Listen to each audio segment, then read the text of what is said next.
इंदौर में पितृपक्ष में पूर्वजों को याद करते हुए तमाम स्थानों पर सार्वजनिक रूप से पितृ तर्पण के कार्यक्रम आयोजित किए जा रहे हैं और इसी के तहत सेंट्रल जेल में भी 500 से अधिक महिला पुरुष बंदियों के द्वारा विधि विधान से पितरों का तर्पण कर आशीर्वाद लिया गया। दरअसल सेंट्रल जेल में प्रत्येक कार्यक्रम बड़े ही सौहार्द और एकता के साथ मनाए जाते हैं और इसी के तहत 16 श्राद्ध में तमाम स्थानों पर पितृ तर्पण का कार्यक्रम आयोजित किया जा रहा है और इसी के तहत सेंट्रल जेल में भी बंदियों के लिए जेल प्रशासन के द्वारा पितृ तर्पण का कार्यक्रम आयोजित किया गया। इस बार महिला बंदियों के द्वारा भी अपने बुजुर्गों को याद करते हुए पितृ तर्पण किया गया। जेल अधीक्षक अलका सोनकर का कहना था कि पितृ तर्पण से मानसिक शांति की अनुभूति होती है और इसी कारण से बंदियों के लिए कार्यक्रम आयोजित किया गया है, जिसमें उज्जैन के पुजारी श्याम गुरु महाराज के द्वारा बताया गया कि श्राद्ध में पितरों के तर्पण का एक अपना अलग महत्व है। जिस प्रकार शरीर को भोजन की आवश्यकता होती है, उसी प्रकार पितरों को तर्पण की आवश्यकता होती है और 16 दिन के श्राद्ध में पितरों को तर्पण देने से हमें इसका लाभ मिलता है।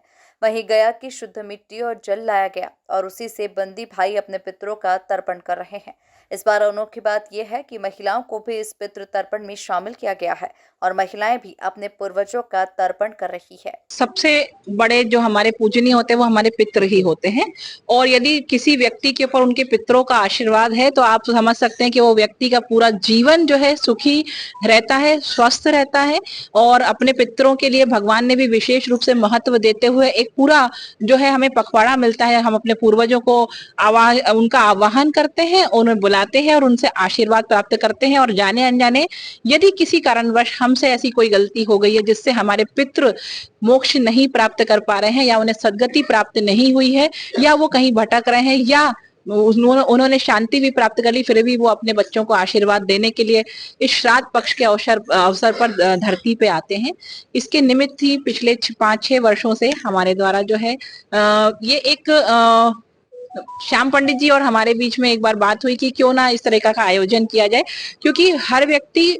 इन 15 दिनों में अपने पितरों के लिए पूजा पाठ करता है, लेकिन हमारे जो जेल के बंदी भाई हैं वो इस समय में अपने घर नहीं जा पाते हैं और वो पूजन नहीं कर पाते। इसीलिए जो है हम लोगों ने एक ऐसा आयोजन रखा कि क्यों ना हम सिद्धवट से ही वहां से पुजारी को बुला करके यहाँ पर जो है पूजा कराएं और सभी बंदी इसमें जो है जिनको अपने पितरों के लिए पूजन करनी है उसमें शामिल हो सके। इसी के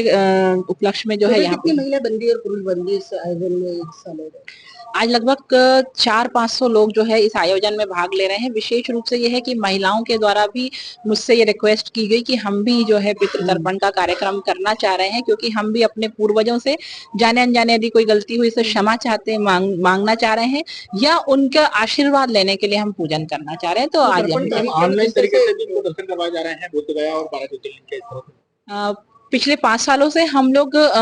सिद्धवट की मिट्टी ला करके, वहां का जल ला करके, समस्त तीर्थों का जल ला करके पूजन कराते थे, लेकिन गया जी का जो महत्व पितृपक्ष की पूजन में है वो विशेष उल्लेखनीय है और बंदी हमारे गया तो नहीं जा सकते, लेकिन हम लोगों ने एक प्रयास किया कि श्याम पंडित जी के माध्यम से गया तीर्थ का जल और वहां की मिट्टी लेकर के आए हैं और उसको भी साथ में सम्मिलित करते हुए पूजन की जा रही है और ऑनलाइन जो है इन्हें गया तीर्थ के दर्शन लगातार कराते हुए और जो वहां पे गया में जो विधि विधान से पूजन की जाती है उसी विधि विधान से आज यहाँ पे पूजन की जा रही है। आदरणीय प्रेता या प्रेतस्य प्रेतत्व योनि निवृत्ति के लिए महालय श्राद्ध के अंतर्गत आदरणीय दीदी, जेल अधीक्षिका दीदी और जेल प्रशासन के माध्यम से ये विगत 4-5 वर्षों से एक व्यवस्था हमें दी जा रही है, जिसके कारण ही हम लोग यहाँ आकर के नियमों के अंतर्गत पूजन को संपन्न करवा रहे हैं। कहीं न कहीं ऐसा कोई पितृ जिनकी बाबा महाकाल ने हमें प्रेरणा दी हो दीदी और हमें एक भाव आए हो, तो हम ऐसा कोई पितृ जो अधोगति में विचरण कर रहा हो, भटक रहा हो, किसी के हाथ से जल की आशा लगा करके बैठा हो, तो हम यहाँ आकर के उनका जब ध्यान करवाते हैं बंदी भाई अपने उनके निमित्त जब जलदान पूजन करते हैं तो जितनी शांति उन्हें होती है उतना ही हमें लगता है कि एक ऐसा प्यासा व्यक्ति जो नियमों के अंतर्गत वहां तक ये विधान कर नहीं पा रहे हैं, उनको जल पूजन के माध्यम से उनकी संतुष्टि हो रही है, तो उनका एक आशीर्वाद इसने जो मिलता है बस वो उसको अतुलनीय है, उसकी कल्पना नहीं कर सकते हैं।